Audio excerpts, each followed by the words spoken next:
La semana pasada en Debate SU estuvimos hablando del cordobazo y de sus principales referentes, pero nos debíamos profundizar respecto de la figura de Agustín Tosco, un cordobés que demostró a la República Argentina, a toda Sudamérica, que se pueden hacer las cosas de otra manera desde el sindicalismo, y muchos sindicalistas hoy se miran en su espejo, lástima que no pueden verse a la misma estatura. Agustín Tosco es la historia de los personajes destacados de Córdoba aquí en nuestro programa Debates. Bienvenido. Agustín José Tosco nace el 22 de mayo de 1930 en la localidad cordobesa de Coronel Moldes. Allí vive junto a sus padres Santiago Tosco y Dominga Arneodo y su hermana menor Lucía.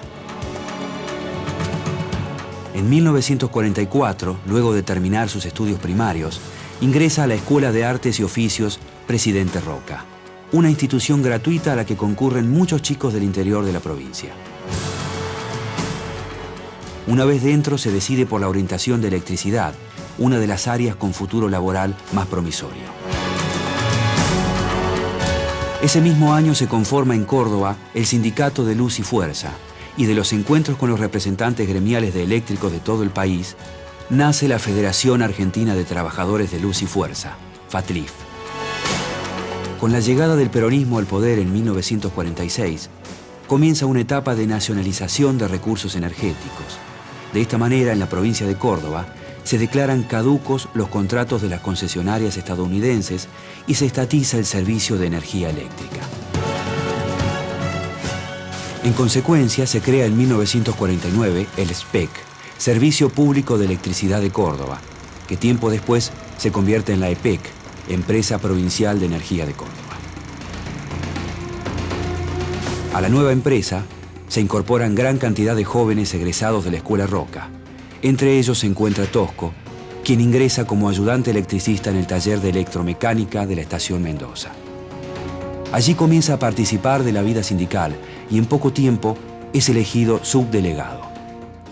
A pesar de su juventud, se gana el respeto de los dirigentes más antiguos, quienes destacan la claridad con que expresa sus pensamientos políticos.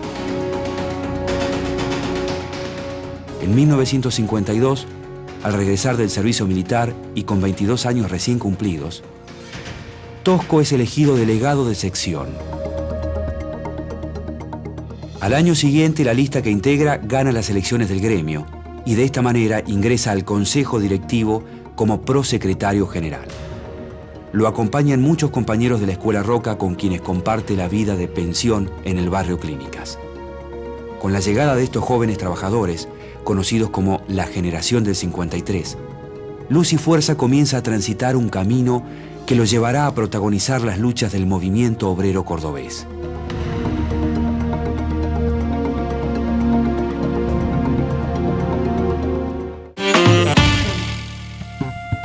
Ahí está, el comienzo de la historia de una figura que todo el mundo recuerda en nuestra Córdoba por sus convicciones, sobre todo. Malvina Tosco, hija de Agustín, ¿cómo te va, Malvina? Hola, ¿qué Bienvenida. tal? Muchas gracias. Antes de empezar, por favor, aclárame lo del pañuelo verde para que sepamos. Lo del pañuelo verde es porque hoy día se está realizando la marcha del Ni Una Menos y estamos por el aborto gratuito, seguro. Y bueno, porque me invitaron a este programa, no puedo estar presente en la marcha, pero traigo mi pañuelo porque, digamos, acompaña la idea que es necesaria una ley para que no existan más muertes de mujeres clandestinamente por abortos.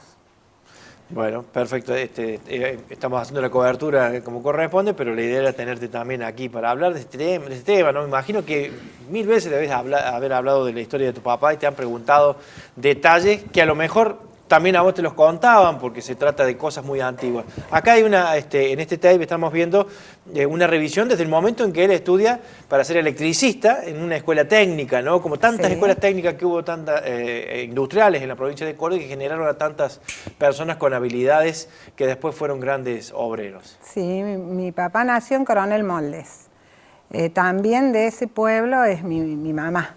Ajá. Ellos se pusieron de novios, se conocían de niños ahí en ese pueblo y Y después mi papá viene a estudiar a Córdoba por también un impulso que le da mi abuelo, que ellos eran pequeños productores, tenían un pedazo de tierra, mi abuelo plantaba espárragos y bueno, con la ayuda de mi nona Dominga. Entonces mi madre se va a Buenos Aires y después que a él lo eligen delegado, lo derivan a Buenos Aires y ahí se encuentran con mi madre, están 9 años de novios y se casan y vienen a vivir a Córdoba.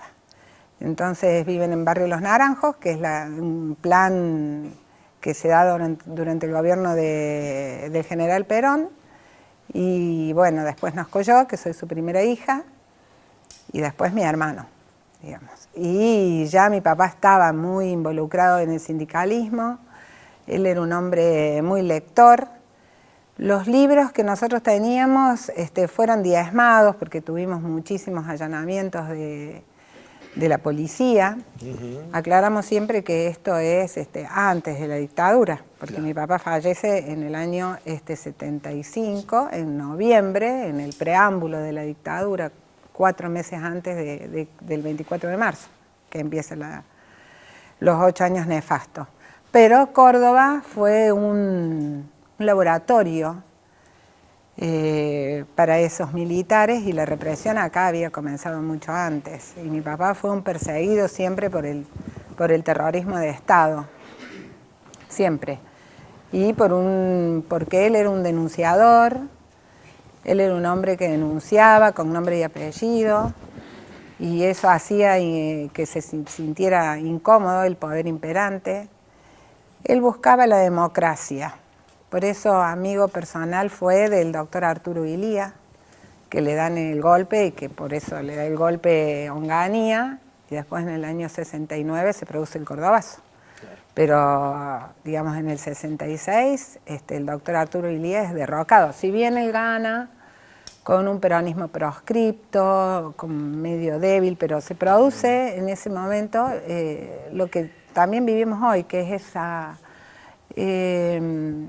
concientización que hacen los medios de comunicación con la gente, y lo presentaban al doctor Arturo Illia como un hombre lento, como un hombre ineficaz. Yo tengo recuerdos de él cuando venía a mi casa y las palabras de mi padre, que siempre enaltecía la honorabilidad de ese expresidente. Lo admiraba él. Sí, porque lo presentaron como un hombre lento, le ponían la tortuga, sí, ¿no?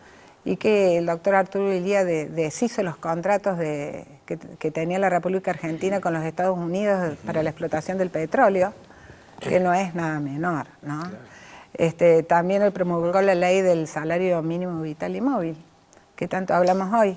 Se promulgó en la presidencia del doctor Arturo Illia. Entonces mi papá estaba muy cerca de él y de las ideologías que tenían aquellos radicales, ¿no? Claro, no son los radicales de ahora, no. ¿no? Bueno, y ahí veíamos que desde la escuela secundaria él termina ingresando a lo que después sería EPEC, una empresa que se termina provincializando, y toma gran fuerza el sindicato de a poco, ¿no? Con la FATLIF, con la federación. Sí, mira, hay una anécdota que cuentan sobre el último año en el cual mi papá se recibe en la secundaria. Y mi papá, cuando el director de la escuela le quiere entregar su título de egresado, se niega a recibirlo y le reclama a la escuela que los estudiantes que venían del interior tenían que tener trabajo. Por eso también la escuela Presidente Roca hace un acuerdo con la EPEC y todos los egresados de esa escuela entran a trabajar a la EPEC. Claro. Pero también es por un acto, digamos, de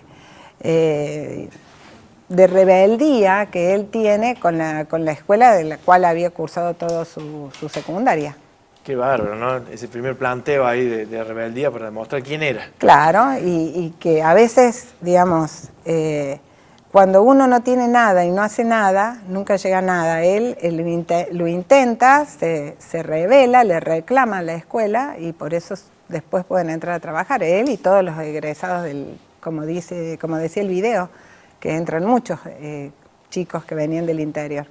Bueno, bien, vamos avanzando en el tiempo. Seguramente vamos a ir y a volver en el tiempo con todos estos recuerdos que tenés y las referencias que nos sirven para enriquecer el tape que tenemos preparado. Es el golpe de 1955 y vamos a ver qué pasa con los sindicatos sobre todo. Dale.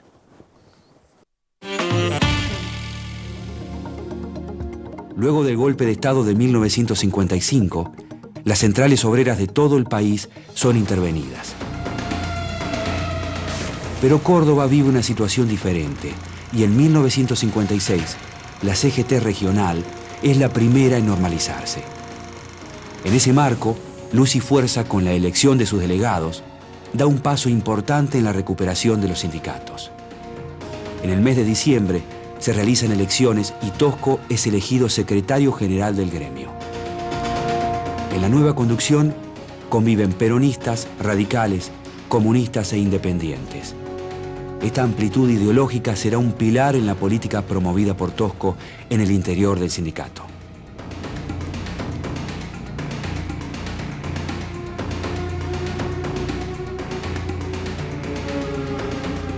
A finales de 1959, con Frondizi como presidente, el proceso de lucha obrera se generaliza en todo el país y Córdoba no es la excepción. Se suceden huelgas contra las privatizaciones de los ferrocarriles, contra las reformas de la ley de contrato de trabajo y contra la aplicación del plan CONINTES, Plan de Conmoción Interna del Estado, que autoriza al gobierno a reprimir militarmente cualquier conflicto sindical.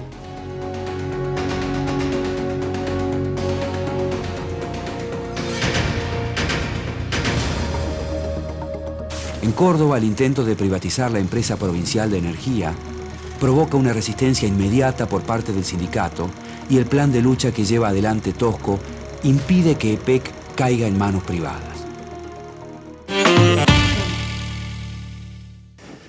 Ahí está entonces el avance desde el golpe del 55 y cómo los sindicatos fueron reconfigurándose. Y la idea de Agustín Tosco de hacerlo amplio al sindicato, hacer participar a distintas fuerzas políticas, ya no cerrarse en una sola y también plantarse frente al Estado Nacional con una versión distinta del sindicalismo, ¿no?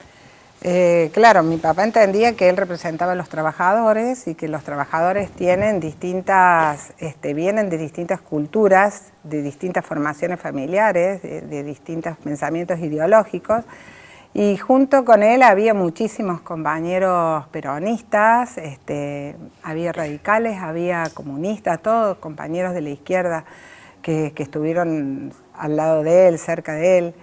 Recién te decía que Arturo Illia era amigo personal de mi papá, pero también Atilio López, que él era un peronista de base, y el doctor Abel Amaya, que fue abogado de mi papá, que también venía del radicalismo y que fue su padrino en Trelew cuando fue preso mi papá en el 72 y después fue muerto en la tortura el doctor Abel Amaya. Entonces sí, la verdad que yo me crié en un ambiente de mucho de pluralismo. A mi casa venían muchos compañeros y mi mamá tenía contacto con esos compañeros. Cuando mi papá estaba preso recibíamos la colaboración de ellos. Ellos hacían colectas porque mi papá dejaba de recibir el sueldo, entonces nosotros teníamos que vivir, hacían la colecta y mi mamá recibía todos los meses para poder vivir, ¿no? O sea, sí fue dura porque nuestra infancia en ese aspecto... ¿Y les alcanzaba para vivir? Y ella hacía realmente maravillas, ¿no? Sí, ella era una gran administradora. Y también nosotros entendíamos que el objetivo de mi papá era superador, que no se quedaba solamente en el hogar. Y su sindicato se manifestaba eso, que había una pluralidad muy grande de compañeros de distintos pensamientos. Por eso mi papá nunca se afilia. Él no está afiliado a ningún partido. Se declara filosóficamente marxista en una revista, pero él entendía que, y lo dice también, que el peronismo, digamos, era... La mayoría del pueblo se inclinaba hacia el peronismo de la justicia social, y respetaba eso, ¿no? Pero lograba hacer convivir, algo que no lo puede hacer cualquiera, a distintas extracciones políticas en un solo espacio. Por lo general esto no resulta. Lo que ocurre es que él era el liderazgo lo tenía él, claro. Él era un hombre muy inteligente, muy hábil, él leía muchísimo, él sabía cómo tratar a las personas y por lo que me cuentan, a veces era duro y otras veces no tan duro, así que hacía sentir su liderazgo. Qué bárbaro. Bueno, vamos a avanzar en un ratito nada más. Ahora establecemos una primera pausa. Tenemos que hablar en el transcurso del tiempo. Estuvimos en 1955, 1959. Vamos a seguir porque llegan épocas de combate sindicalismo, los derechos de los trabajadores, los gobiernos que van cambiando, porque bueno, la historia de Tosco ha atravesado las dictaduras, las democracias, los gobiernos duros y los gobiernos ineficaces. Vamos a la pausa, ya venimos.